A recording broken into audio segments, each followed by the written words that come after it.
Bismillahirrahmanirrahim. Assalamualaikum warahmatullahi ta'ala wabarakatuh. Alhamdulillahi rabbil alamin. Wassalatu wassalamu ala ashrafil anbiya'i wal mursalin wa ala alihi wa sahbihi wa man tabi'ahum bi ihsanin ila yaumiddin. Amma ba'd. Rabbi shrah li sadri wa yassir li amri wahlul 'uqdatam min lisani yafqahu qawli.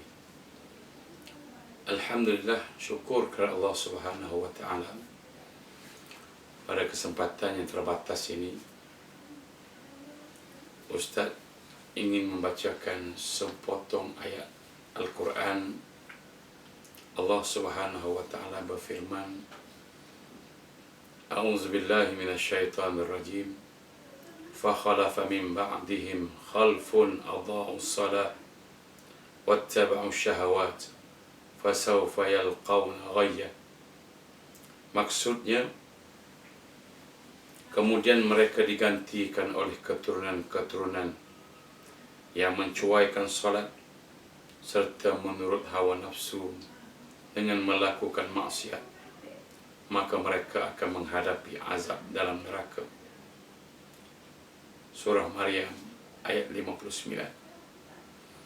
Berpandukan kepada ayat ini menunjukkan jelas bahawa selepas zaman Nabi SAW akan tiba suatu zaman mereka-mereka yang mencuaikan solat dan mengikuti tuntutan hawa nafsu mereka semata-mata. Sidang hadirin dirahmati Allah sekalian, sesungguhnya solat ini merupakan tiang agama yang tidak boleh tidak setiap daripada mereka yang beriman kepada Allah mesti menunaikan solat 5 waktu sehari semalam. Tanda bahawa solat merupakan suatu perkara yang tidak boleh tidak dilakukan. Solat tidak boleh kita qada seperti amalan puasa. Maka dengan sebab itu, solat hanya dikecualikan kepada orang yang lupa, orang yang gila, ataupun kanak-kanak.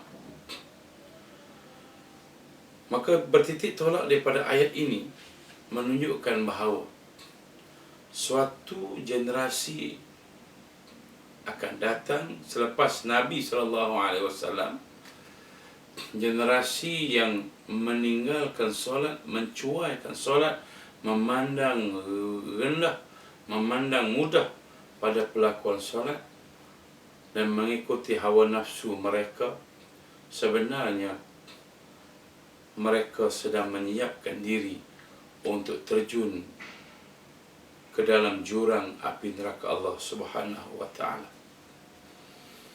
Ustaz teringat suatu hadis, mafhumnya, sesiapa yang meninggalkan satu waktu solat, maka Allah Subhanahu wa taala akan memasukkan ke dalam neraka selama satu hukum. Satu hukum itu bersamaan dengan 19.000 tahun di dunia. Kalau dikira dengan waktu akhirat, dikalikan dengan 1.000 tahun, berarti 19 juta tahun.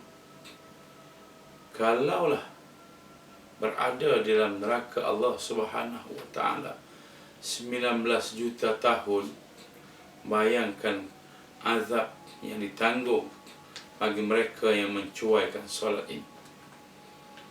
Sidang hadirin dirahmati Allah, Nabi SAW mengingatkan kepada kita banyak hadis yang menyatakan tentang keutamaan solat.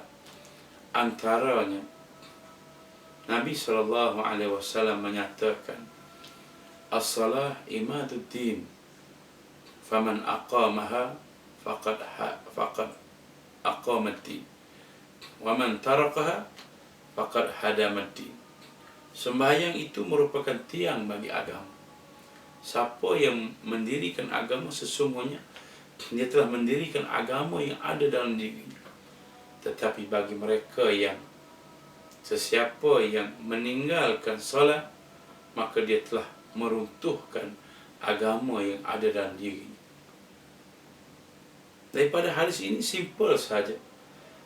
Kalau kita melihat di kalangan umat Islam, khususnya pada pelajar-pelajar di IPG ataupun IPTA ataupun IPTS yang banyak terlibat dalam gejala-gejala maksiat sehingga membawa kepada persoalan murtad, puncanya adalah satu saja, kerana mereka tidak mengambil berat tentang solat yang Allah Subhanahu wa taala fardukan 5 kali sehari semalam.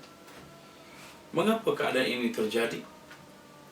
Keadaan ini terjadi kerana ramai di kalangan umat Islam hari ini menganggap bahawa solat yang mereka tunaikan itu adalah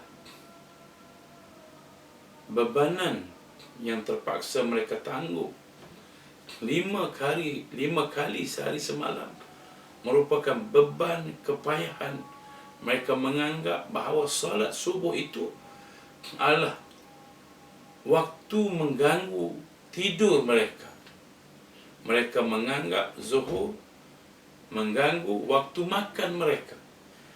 Asar dianggap waktu mengganggu mereka bermain.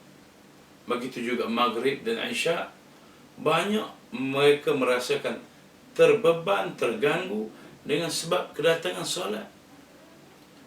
Mereka terlupa bahawa solat ini adalah anugerah Allah yang paling tinggi yang disediakan oleh Allah kepada Nabi Muhammad sallallahu alaihi wasallam dan ikutannya, yakni kita semua.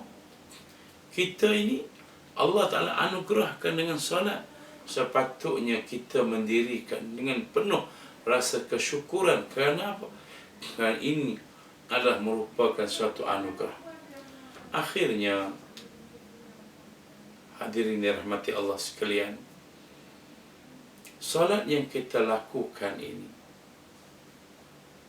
merupakan perkara yang pertama yang pasti akan disoal oleh Allah Subhanahu wa taala. Awwalu ma yuhasib yaumal qiyamah. Perkara yang pertama yang akan disoal oleh Allah Subhanahu wa taala di hari akhirat ialah salat. Sekiranya solat kita diterima, maka semua sekali amal kita akan disemak dan ada possibility kita dapat masuk syurga Allah.